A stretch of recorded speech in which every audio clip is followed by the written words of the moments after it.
이제 하나님 말씀을 받겠습니다. 이 시간 우리에게 주시는 하나님 말씀은 마태복음 16장 13절에서 20절 말씀입니다. 신약성경 27쪽에 있습니다. 마태복음 16장 13절에서 20절 말씀을 우리 찾으셨으면 한 절씩 교독하도록 하겠습니다. 예수께서 빌립보 가이사랴 지방에 이르러 제자들에게 물어 이르시되 사람들이 인자를 누구라 하느냐.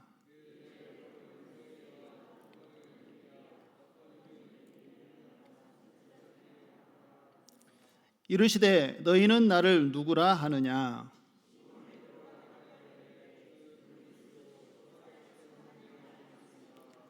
예수께서 대답하여 이르시되 바요나 시몬아 내가 복이 있도다.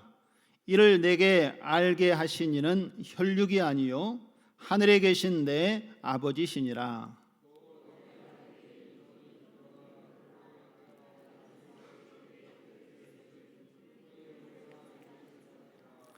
내가 천국 열쇠를 내게 주리니 내가 땅에서 무엇이든지 매면 하늘에서도 매일 것이요 내가 땅에서 무엇이든지 풀면 하늘에서도 풀리리라 하시고, 이에 제자들에게 경고하사 자기가 그리스도인 것을 아무에게도 이르지 말라 하시니라.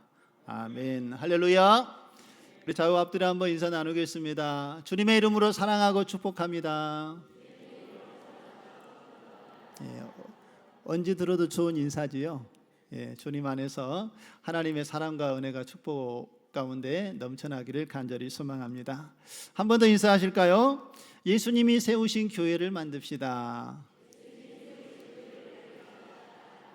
이 땅에 많은 교회를 주님께서 세우셨습니다. 그리고 그 교회 안에서 하나님을 바라볼 수 있도록 하나님께서 구원의 기쁨을 주시고 또 그 은혜를 나눌 수 있도록 우리에게 놀라운 사랑으로 주님이 날마다 함께 하시는 줄로 믿습니다. 우리 신창동 교회가 50년의 역사를 이어왔고 또 앞으로의 50년의 역사 이후에 주님이 오실 때까지 주님이 맡겨주신 사명을 믿음으로 잘 감당하기를 소망합니다. 저희들이 예수님을 바라보고 하나님께서 기뻐하시는 그러한 교회를 세워가기를 주님의 이름으로 축원드립니다.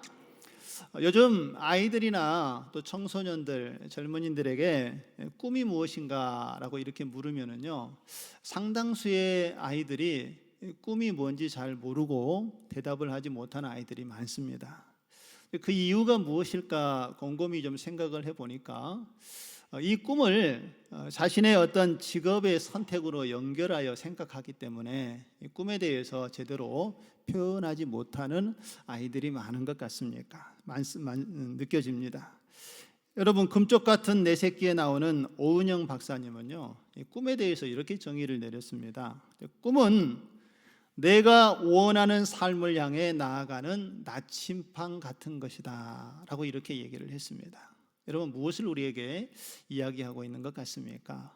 꿈은 단순히 우리에게 어떤 직업을 선택하는 것이 아니라 우리의 삶의 방향과 가치를 제공해 주는 것이 바로 꿈이다, 이렇게 생각을 해볼 수가 있습니다. 마틴 루터 킹 목사님도 꿈을 가지고 있었습니다. 여러분, 마틴 루터 킹 목사님이 누구인지 아십니까? 이분은 1963년 8월 28일 노예 해방 100주년을 기념하여 이 워싱턴에서 열린 평화 대행진에서 미국 흑인 해방 운동 지도자였던 마틴 루터 킹 목사님은 나에게는 꿈이 있습니다. I have a dream 이라는 연설을 하게 되었습니다. 그의 연설의 일부분을 살펴보면 이 목사님이 어떠한 꿈을 가지고 있는지 우리가 생각해 볼 수가 있습니다. 그 연설문을 제가 한 부분만 소개해 보도록 하겠습니다. 그는 그 연설에서 이런 이야기를 했습니다. 내겐 꿈이 있습니다. 모든 인간이 평등하게 태어났다는 진리를 우리가 자명한 사실로 받아들이는 날이 오리라는 꿈입니다. 조지아의 붉은 언덕에서 과거에 노예로 살았던 부모의 후손과 그 노예의 주인이 낳은 후손이 같은 식탁에 함께 둘러앉아 형제애를 나누는 날이 언젠가 오리라는 꿈입니다. 내 자식이 피부색이 아니라 인격에 따라 평가받는 나라에서 살게 되는 날이 언젠가 오리라는 꿈입니다. 여러분, 마틴 루터 킹 목사님은 어떤 꿈을 가지고 있는 것 같습니까? 그의 소망하는 꿈에는 흑인이나 백인이나 모두 다 평등해지고 피부색이 아니라 사람의 인격에 따라서 평가받는 그런 나라가 되는 것을 꿈을 꾸고 있었습니다. 그리고 그의 꿈은 역사의 현장 속에서 실현되어지는 것을 우리가 알 수가 있습니다. 여러분들은 어떤 꿈을 꾸고 계십니까? 각자의 꿈들이 있으시죠? 각자의 꿈을 가지고 계신 분들은 한번 따라 해보시기 바랍니다. I have a dream. 나는 꿈이 있습니다. 그런 말입니다. 여러분, 저에게도 꿈이 있습니다. 저도 요즘 꿈을 꾸고 있는데요. 어떤 꿈을 꾸고 있을까요? 한번 알아맞혀 보시겠습니까? 그 속을 누가 알겠습니까? 모르지요. 저도 이제 꿈을 꾸고 있는데 요즘 꾸는 꿈은요, 우리 교회의 새로운 이 50년을 어떻게 준비하고 어떻게 세워갈까 하는 그러한 고민 가운데 꿈을 꾸고 있습니다. 이런 고민과 기도 속에 내 교회를 내가 세우겠다고 말씀하신 예수님의 선언한 이 말씀을 묵상하는 가운데 저는 이런 꿈을 꾸게 되었습니다. 예수님께서 세우시는 교회를 세워야겠다라는 비전을 갖게 되었습니다. 왜냐하면 예수님께서 세우시는 교회라면 그 교회 안에 있는 성도들이 정말 행복할 것 같습니다. 예수님처럼 사랑하고 예수님 안에서 그 사랑을 함께 나누고 또 예수님과 늘 동행하면서 예수님의 가르침을 받고 예수님의 말씀을 듣는 가운데 회심의 역사가 일어나고 구원받은 하나님의 큰 기쁨이 있으면 또한 그 복음을 들고 세상에 나아가면서 하나님의 나라를 전하는 성도들의 모습이 그려지기 때문에 그렇습니다. 그리고 사람들도 예수 그리스도 안에서 예수님의 말씀을 듣고 예수님을 점점점 닮아가면서 성장하는 그러한 성도들의 모습이 그려지기 때문에 저는 예수님께서 세우시는 그런 교회가 우리 신창동 교회가 되어지기를 소망하고 그 교회 안에서 우리 사랑하는 모든 성도들이 하나님이 주시는 은혜와 행복을 누리며 살아가기를 소망하고 꿈꾸고 있습니다. 여러분, 예수님이 세우시는 교회는요, 예수님이 혼자 세우는 교회도 아니고 또한 성도들이 예수님 없이 세우는 교회도 아닙니다. 우리의 믿음의 신앙 고백 위에 예수님께서 교회를 세우시고 우리를 통하여 하나님 나라를 이루어가는 것이 예수님이 세우신 교회임을 믿으시기를 바랍니다. 그러면 오늘 우리는 예수님께서 세우시는 교회를 세워가기 위해서는 우리가 어떠한 시작을 해야 하는가? 우리가 이 비전을 함께 나누려면 많은 시간이 필요하겠지만 오늘은 그 첫 단추를 어떻게 끼워야 할 것인가 두 가지의 큰 그림을 함께 생각해 보고 우리 교회가 그런 예수님이 세우시는 교회를 함께 만들어가는 은혜로운 신창동 교회가 되어지기를 소망합니다. 먼저 교회가 하나님께서 예수님께서 세우시는 교회가 되기 위해서는 교회가 날마다 새롭게 갱신되어야 한다는 것입니다.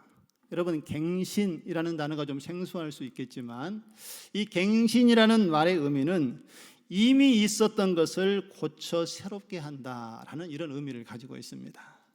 우리 신창동 교회는 벌써 50년의 역사를 가지고 있습니다. 50년 전에 이곳에 하나님께서 뜻이 있어서 주의 이름으로 성도들이 함께 모여 예배하고 하나님의 역사를 이루어 가도록 주님께서 우리에게 구원의 큰 기쁨을 허락해 주신 줄로 믿습니다. 50년 동안 주신 은혜를 우리가 돌이켜보고 또한 그 역사의 신앙의 여정 가운데 놓치고 있었던 것은 무엇인지 우리가 옛 성품을 벗어버리고 올해도 새 사람을 입으라는 비전으로 올 한 해의 꿈과 비전을 하나님께서 주신 것으로 알고 우리가 열심히 달려가고 있는데 우리가 아직 버려야 될 것을 버리지 못한 것은 무엇인지 꼭 붙잡아야 하는데 그 붙잡아야 될 것을 잃어버린 것은 무엇인지 우리가 기억해내고 가볍게 여겼던 것을 다시 하나님의 말씀의 중심이 되어서 새롭게 하면서 하나님의 뜻을 세워갈 수 있는 그런 교회로 우리 교회가 날마다 갱신되어지고 새롭게 변화되어져가는 우리 신창동 교회가 되어지기를 간절히 소망합니다. 여러분, 교회는요, 사람이 만든 하나님의 종교 조직이 아닙니다. 예수 그리스도께서 이 땅에 친히 세우신 하나님의 사랑의 공동체임을 믿으시기 바랍니다. 그래서 예수님께서는 오늘 18절에 이렇게 말씀을 하고 있습니다. 또 내가 내게 이르노니 너는 베드로라. 내가 이 반석 위에 무엇을 세우리라? 내 교회를 세우리라 라고 주님께서 말씀을 하십니다. 베드로의 신앙의 고백 위에, 그의 반석 위에 너의 교회를 세워주는 것이 아니라 누구의 교회를 세우시겠다고요? 내 교회예요. 예수님의 교회. 예수님이 생각하시고 예수님께서 원하시고 하나님께서 기뻐하시는 교회를 세우시겠다라고 말씀을 하고 있습니다. 그런 교회가 세워질 때에 음부의 어떠한 권세가 이기지 못할 것이다 라고 주님께서 말씀을 하고 있는 것이지요. 여러분, 예수님께서 하신 이 말씀은 어떤 의미가 담겨져 있는 것 같습니까? 우리 교회는 근근히 생존하기 위해서 그렇게 버티는 교회의 모습이 아니라 예수 그리스도의 은혜와 예수 그리스도께 주시는 그 생명을 붙잡고 세상의 영적인 어떠한 공격이 우리에게 있고 세상이 혼란스러운 일들이 일어난다 할지라도 무너지지 않고 살아 역사하는 생명이 넘치는 공동체로 하나님께서 교회를 세워주셨음을 기억하시기 바랍니다. 이런 교회가 든든하게 세워지기 위해서는요, 날마다 우리의 교회는 새로움을 입어야 하고 또 그 성령의 인도하심을 따라 우리가 갱신되어질 때에 이런 하나님께서 원하시는 생명력이 넘치는 교회로 우리 교회가 든든하게 서가게 될 줄로 믿습니다. 그러면 이 땅에 최초의 교회가 어떻게 세워졌고 또 그 교회는 어떻게 성장해 왔는지 우리는 사도행전의 말씀에 보면 생생한 교회의 역사를 살펴볼 수가 있습니다. 최초로 세워진 교회는 예루살렘 교회입니다. 예루살렘에 예수님을 따랐던 제자들이 마가의 다락방에서 기도하고 있을 때에 죽으시고 부활하셨던 예수님, 그리고 승천하셨던 주님께서 보내주시기로 약속한 성령이 그 사도들에게, 제자들에게 임하였습니다. 그리고 성령이 임하게 된 그 예루살렘 교회는 엄청난 성령의 역사를 경험하게 되지요. 사도들이 성령을 받고 이제 나아가서 안수하고 기도할 때에 예수님께서 행하셨던 시대의 놀라운 기적과 이적들이 도처에서 일어나는 것을 경험을 하게 됩니다. 베드로와 요한이 성전에 올라갈 때에 성전 미문에 앉아서 구걸하고 있었던 안진뱅이에게 은과 금은 내게 없지만 내가 예수 그리스도의 이름으로 명하노니 일어나 걸으라 라고 선포했을 때에 그 안진뱅이가 일어나서 치유함을 받는 놀라운 기적의 역사가 성령 안에 거한 예수님의 제자들을 통하여 일어나게 됐다라는 것입니다. 그리고 여러분, 더 놀라운 사실은 베드로가 나가서 한 번 설교했는데 몇 명이 회개하고 하나님께로 돌아옵니까? 남자만 3,000명이 예수를 믿고 그 설교를 듣고 회개하는 구원의 역사가 일어나게 되었다라는 것입니다. 놀라운 구원의 역사, 성령의 역사가 교회 안에 성도들의 성령의 역사 속에서 나타나게 되었다라는 것이지요. 그런데 놀랄 일이기도 하고 한편으로 생각해 보면 놀랄 일도 아닙니다. 왜냐하면 예수님께서 이와 같은 역사가 성령 안에서 이미 일어나게 될 것을 제자들에게 예언하여 말씀하셨기 때문에 그렇습니다. 요한복음 14장 12절의 말씀을 보시면은요, 내가 진실로 진실로 너희에게 이르노니 나를 믿는 자는 내가 하는 일을 그도 할 것이요 또한 그보다 큰 일도 하리니 이는 내가 아버지께 감이라. 할렐루야. 예수님께서 승천하시어 하나님 아버지께로 가셨지만 보내주신 성령이 제자들에게 임하게 되면 예수님께서 하셨던 그 큰 일을 더 큰 일 가운데 행하게 될 것이라고 이미 제자들에게 말씀하셨습니다. 그리고 오늘 이 초대교회에 일어난 일은 예수님의 예언이 성취되어졌던 사건이라는 것이지요. 그래서 예루살렘 교회는 성령의 역사를 통하여서 성장하고 부흥하는 것을 거듭거듭 하나님의 은혜 가운데 경험하게 됩니다. 믿는 자의 수가 날마다 더하여지고 교회는 부흥하고 성장을 경험하게 되지요. 그런데 여러분, 이 부흥과 성장은 오래 가지 못하고 그들의 삶 가운데 큰 어려움을 직면하게 되는 것을 볼 수가 있습니다. 초대교회에 핍박이 시작됩니다. 유대인들에 의해서 핍박을 당하기도 하고 또 강력한 힘을 가지고 있었던 당시에 로마의 압제 속에서 믿는 자들이 심각한 고난과 핍박을 당하게 되지요. 당시에 예수 그리스도를 믿는 것은 목숨을 내어 걸고 그리스도를 믿어야 하는 그러한 심각한 어려움 속에 예수 그리스도를 믿게 되었던 것입니다.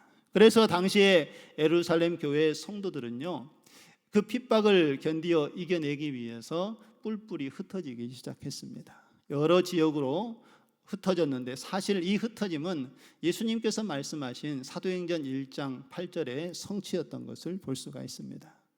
오직 성령이 너희에게 임하시면 너희가 권능을 받고 예루살렘과 유대와 사마리아와 땅끝까지 이르러 내 증인이 되리라 라고 주님께서 말씀하셨던 것처럼 그 핍박 가운데 예루살렘에 모여 있었던 성도들이 유대로, 사마리아로, 그리고 이방 지역으로 흩어지면서 거기에서 그들이 복음을 전하고 또 함께 모여 예배하는 가운데 수많은 교회들이 그곳에서 세워지고 구원의 역사가 지속적으로 이루어졌던 것을 볼 수가 있습니다. 오히려 핍박 때문에 세계의 선교의 문이 열려지는 역사가 일어나게 되었다는 것입니다.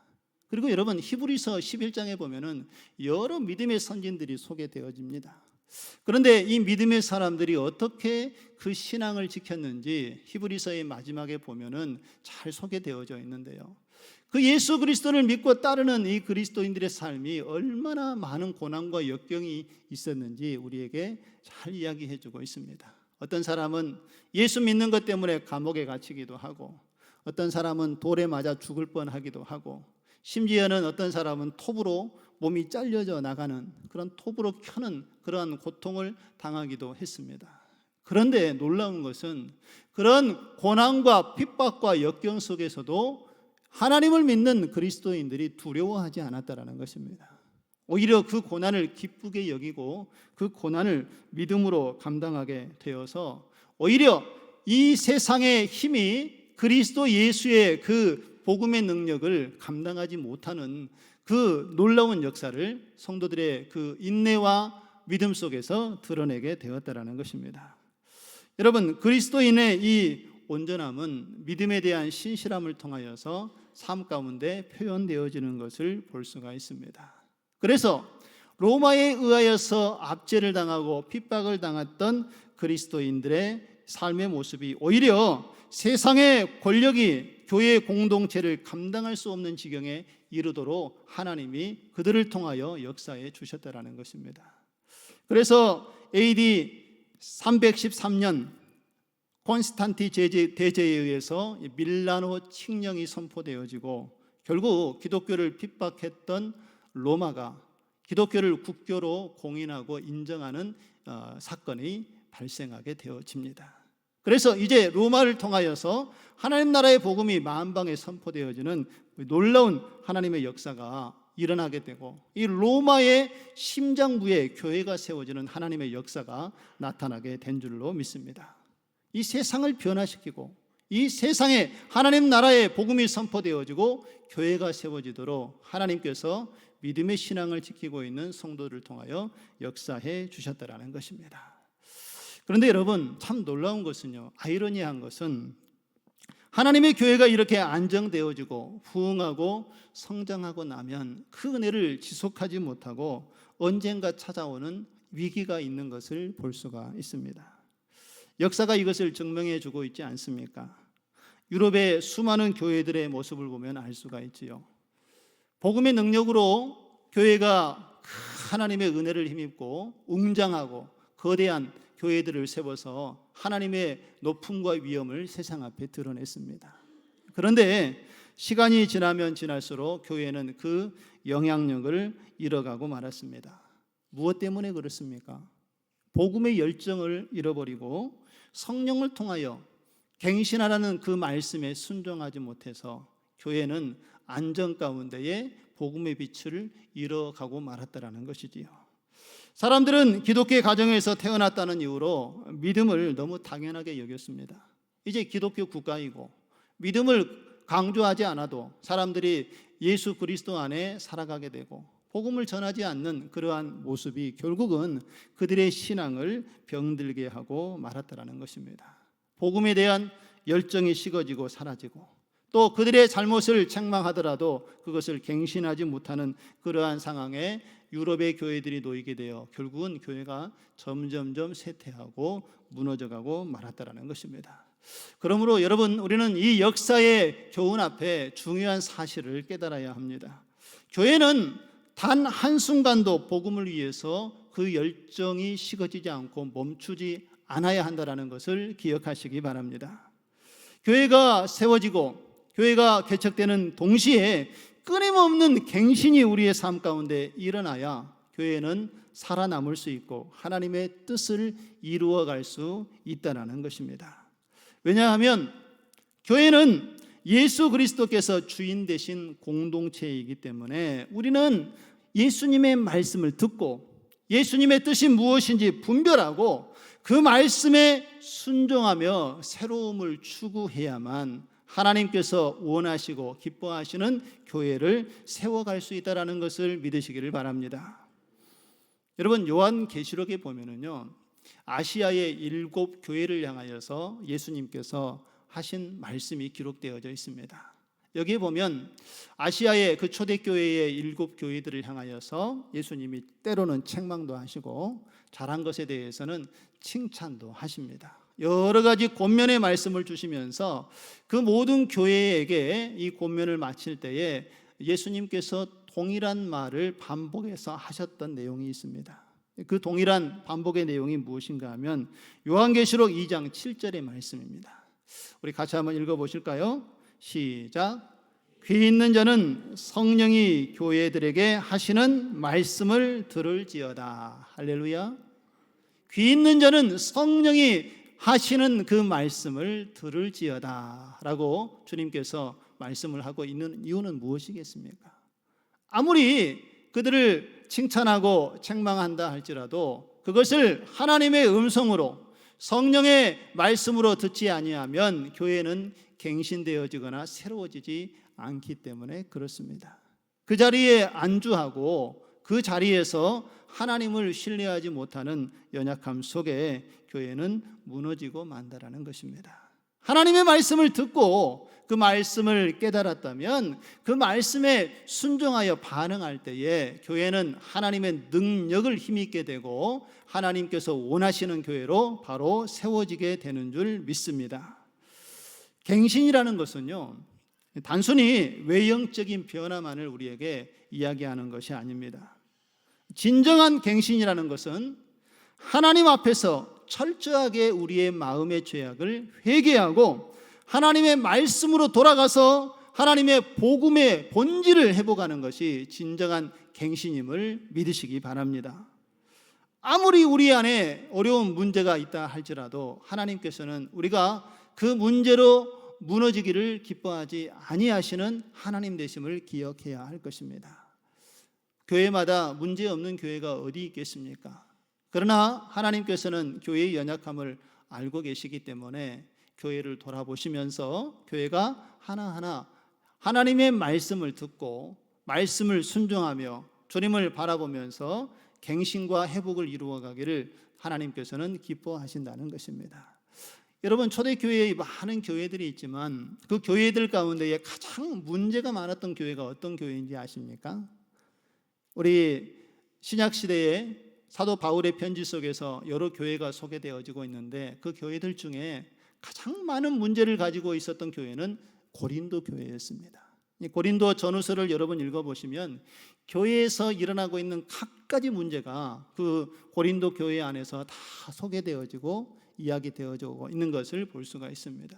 다툼과 분쟁과 파당이 일어나고 그들은 하나님의 말씀 가운데 온전히 서지 못한 거짓 교사들을 그대로 용납하고 또 하나님께서 그 교회에 수많은 은사들을 주었는데 그 은사를 남용하는 가운데에 그 은사를 통하여 하나님의 영광을 드러내는 것이 아니라 오히려 다른 사람들이 시험에 들게 하는 그 은사를 제대로 사용하지 못하는 모습을 보였던 교회가 바로 고린도 교회였습니다.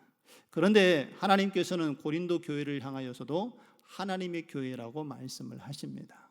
그 이유는 연약한 교회이지만 하나님께서 그 교회를 절대 포기하지 않으신다라는 것을 우리에게 말씀해 주고 있습니다. 왜냐하면 갱신의 가능성이 있기 때문에 하나님의 말씀을 듣고 다시 돌이켜 하나님을 바라보면 회복의 은혜가 주어지기 때문에 하나님께서는 그 가능성을 열어두고 말씀을 하고 있는 것입니다. 지금 이 시대에 살아가는 교회도 마찬가지입니다. 하나님께서 오늘 이 시대에 살아가는 교회에게 중요한 질문을 하고 계십니다. 이런 질문을 하신다면 우리 교회는 또 여러분들은 어떠한 대답을 하실 수 있겠습니까? 하나님께서 이 시대의 교회를 향하여서 너는 왜 존재하느냐? 라고 묻는다면 우리 교회는 여러분들은 어떠한 대답을 하실 수 있겠습니까? 너는 지금도 복음을 위하여 살고 있느냐? 라고 우리 교회에 물으시고 저와 여러분들에게 묻는다면 우리는 어떻게 하나님의 무릎에 대답할 수 있겠습니까? 이 땅의 교회는 오직 하나님께서 우리에게 주시는 이 복음을 위하여서 예수님의 명령을 따라서 하나님께서 원하시는 그 교회를 세워야 하는 것이고 그 교회가 세워졌다라면 우리는 날마다 하나님의 말씀과 기도로 성령의 능력을 의지하며 하나님의 몸된 교회를 세우는 일에 우리의 마음을 두고 주님을 바라보아야 한다는 것입니다. 그렇게 하나님을 바라보는 교회가 음부의 권세가 이기지 못하는 하나님께서 원하시는 교회로 세워진다는 것을 잊지 마시기 바랍니다. 여러분, 교회는요, 교회의 어떤 크기나 교회의 어떤 화려한 모습을 통해서 교회의 위대함이 결정되지는 않습니다. 진정한 교회의 위대함은요, 하나님의 말씀을 중심으로 복음으로 교회가 살아내는가, 그리고 그 복음의 능력을 믿고 그 주님께서 주시는 생명을 세상에게 증거하고 있는가에 따라서 교회는 진정한 교회로 평가받을 수 있다는 것입니다. 그리고 이것이 우리 안에서 새로워지도록 하기 위한 하나님의 말씀을 듣고 교회는 늘 겸손히 하나님을 의지하고 우리의 연약함을 깨닫게 하시는 하나님의 은혜 안에 결단하고 말씀에 순종하며 나아갈 때에 하나님께서 원하시는 온전한 교회로 하나님께서 이끌어 가신다는 것을 잊지 마시기 바랍니다. 그러므로 교회는 날마다 갱신되어져야 합니다. 하나님께서 우리에게 주시는 말씀을 듣고 우리는 그 말씀 앞에 무릎을 꿇고 하나님께 기도하고 성령께서 우리를 이끄시고 인도하시는 대로 하나님을 바라보며 믿음의 길을 걸어가고 하나님께서 주시는 복음을 회복하여 복음을 세상에 선포하고 증거할 때에 교회는 이 땅에서 하나님의 은혜로 살아남게 될 것이고 하나님의 역사를 써 내려가게 될 줄로 믿습니다. 우리 신창동 교회가 이렇게 하나님께서 원하시고 예수님께서 세우시는 교회로 날마다 갱신되어지는 은혜가 있어지기를 주님의 이름으로 축원드립니다. 두 번째로 예수님께서 세우시는 교회를 세우기 위해서는요, 예수 그리스도를 주로 고백하는 공동체로서 우리가 하나 되는 연합체를 이루어야만 하나님께서 원하시는 교회를 세워갈 수가 있습니다. 오늘 예수님께서는 제자들에게 이런 질문을 합니다. 우리 13절의 말씀을 한번 보실까요? 예수께서 빌립보 가이사랴 지방에 이르러 제자들에게 물어 이르시되 사람들이 인자를 누구라 하느냐라고 제자들에게 묻습니다. 이 질문은 무슨 질문이죠? 사람들이 나에 대해서 누구라고 이야기를 하느냐라고 예수님께서 제자들에게 물었습니다.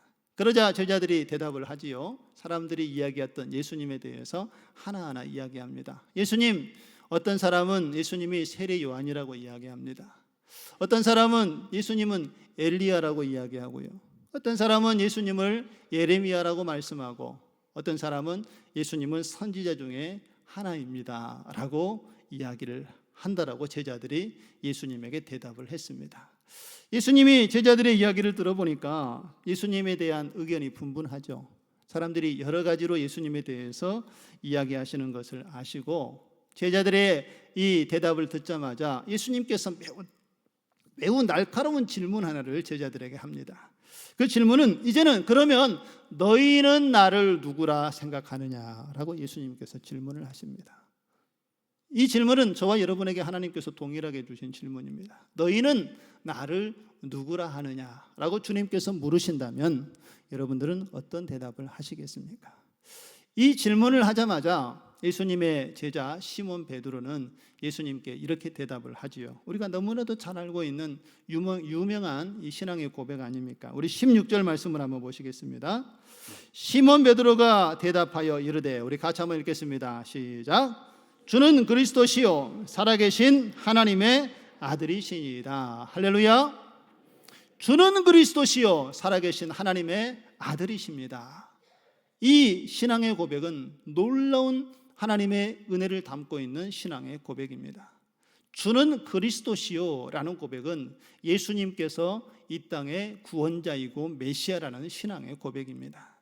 대부분의 사람들은 예수님을 메시아로 그리스도로 인정을 했지만 그를 하나님의 아들로 인정하지 않은 사람들이 많았습니다. 그런데 오늘 이 베드로의 신앙의 고백에는 예수님이 메시아이고 우리를 구원할 구속자이시면서 그는 살아계신 하나님의 아들이십니다 라고 신앙을 고백했다라는 것입니다.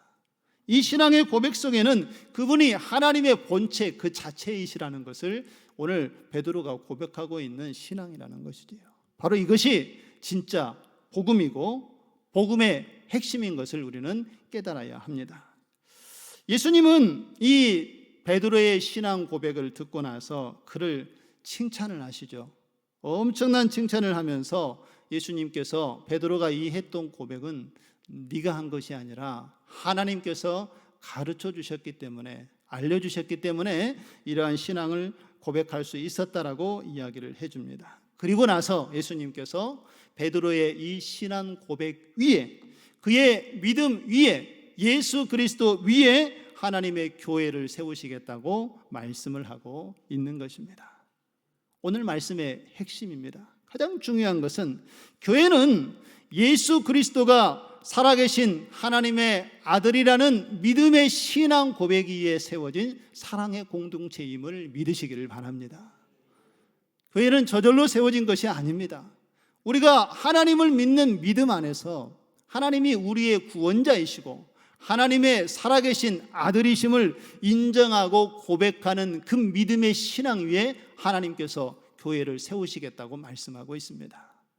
다시 말해서 예수님을 주로 고백하고 믿고 따르는 사람들의 모임이 바로 교회라는 것입니다. 교회는 이러한 믿음의 신앙의 고백 위에 토대로 세워지고 그것이 바로 교회의 본질임을 우리에게 예수님께서는 가르쳐주고 있는 것입니다. 그러므로 우리 신창동 교회는 우리가 속해 있는 모든 하나님을 믿는 사람들이 함께 모여서 이 하나님께서 주시는 그 약속의 말씀을 붙잡고 주님을 따라가야 될 줄로 믿습니다. 우리 교회에 속해 있는 모든 사람들은 한 가지 분명한 공통점을 가지고 있습니다. 여러분 그 공통점이 무엇인지 아십니까? 바로 그 공통점은 우리 모두가 예수 그리스도를 같은 주로 믿고 따르고 있다는 것입니다. 주는 그리스도시요 살아계신 하나님의 아들 되심을 믿으십니까? 우리가 믿고 이것을 고백한다면 우리는 이미 그리스도 예수 안에서 한 가족이요 한 몸이요 한 지체가 되었음을 믿으시기를 바랍니다. 그래서 사도 바울은 빌립보서 2장 1절과 4절에 이렇게 우리에게 이야기를 하고 있습니다. 우리 같이 한번 읽어보실까요? 그러므로 그리스도 안에 무슨 권면이나 사랑의 무슨 위로나 성령의 무슨 교제나 긍휼이나 자비가 있거든 마음을 같이하여 같은 사랑을 가지고 뜻을 합하여 한 마음을 품어 아무 일이든지 다툼이나 허용으로 하지 말고 오직 겸손한 마음으로 각각 자기보다 남을 낮게 여기고 각각 자기 일을 돌아볼 뿐더러 또한 각각 다른 사람의 일을 돌아보아 나의 기쁨을 충만하게 하라. 할렐루야. 사도 바울이 빌립보 교회에게 요구하는 것은 무엇입니까? 그리스도 예수 안에서 우리가 이미 하나됨을 입었으니 우리는 힘있게 하나님의 말씀을 붙잡고 하나님의 일을 함께 감당해 가도록 합시다. 이것이 하나님이 우리에게 주신 은혜이고 축복인 줄 믿으라고 권면을 하고 있는 것입니다. 사랑하는 성도 여러분, 우리 교회는 이제 새로운 50년을 준비하며 하나님께서 주시는 새로운 비전을 품고 앞으로 나아가야 하는 중요한 시기에 놓여 있습니다. 그런데 여러분, 우리가 하나 되지 못한다면 하나님께서 우리에게 주시는 이 비전을 품고 어떻게 앞으로 나아갈 수가 있겠습니까? 교회의 온전함은 교회가 하나됨으로부터 시작된다는 것을 잊지 마시기 바랍니다. 우리가 예수 그리스도 안에서 하나 되고 하나님께서 주시는 그 꿈과 비전을 가지고 주님 앞에 한 마음 한 뜻이 되어질 때에 우리는 하나님께서 세우시는, 예수님께서 세우시는, 하나님께서 원하시는, 하나님께서 기뻐하시는 그러한 교회를 주님 안에서 세워가게 될 줄로 믿습니다. 하나님은 교회 안에서 사랑하는 성도들이 서로 그리스도 예수 안에서 사랑을 나누고 함께 교제하고 그 사랑을 나누는 모습을 우리 하나님께서는 기뻐하신다는 것을 기억하시기 바랍니다. 여러분, 하나님께서는 어떠한 교회의 모습을 기뻐하시겠습니까? 교회가 크고 웅장하게 지어진 교회이지만 그 교회 안에 교인들이 위호하고 다투는 교회의 모습을 하나님께서 기뻐하시겠습니까? 아니면 교회가 조금 작다 할지라도 교회 안에 성도들이 서로 화목하고 사랑하고 하나님의 말씀을 붙잡고 기도하고 복음의 열정을 가지고 하나님 나라의 생명을 많은 사람들에게 선포하고 증거하는 교회의 모습을 하나님께서 기뻐하시겠습니까? 하나님께서는 그리스도 예수 안에서 그 사랑을 깨닫고 우리가 하나님 안에 하나 되었음을 인정하고 감사하고 그 안에서 하나님의 생명을 붙잡고 복음을 이 땅의 많은 사람들에게 선포하기를 원하고 계심을 믿으시기 바랍니다. 우리 신창동 교회가 사람이 세우는 교회가 아니라 예수 그리스도께서 세우시는 그런 온전한 교회가 되어지기를 소망합니다. 성령의 말씀을 따라서 우리의 삶이 늘 새로워지고 우리의 삶 가운데 놓쳐지고 또한 회복되지 못한 삶이 무엇인가를 돌이켜보고 주님의 인도하심 속에서 우리의 삶이 새롭게 갱신되어지고 우리가 그리스도 안에 주는 그리스도시요 하나님의 아들 되심을 믿음으로 고백하는 가운데에 하나됨을 힘입고 주님께서 원하시는 그런 아름다운 교회를 함께 세워가는 저와 여러분의 삶 되어지기를 주님의 이름으로 축원드립니다.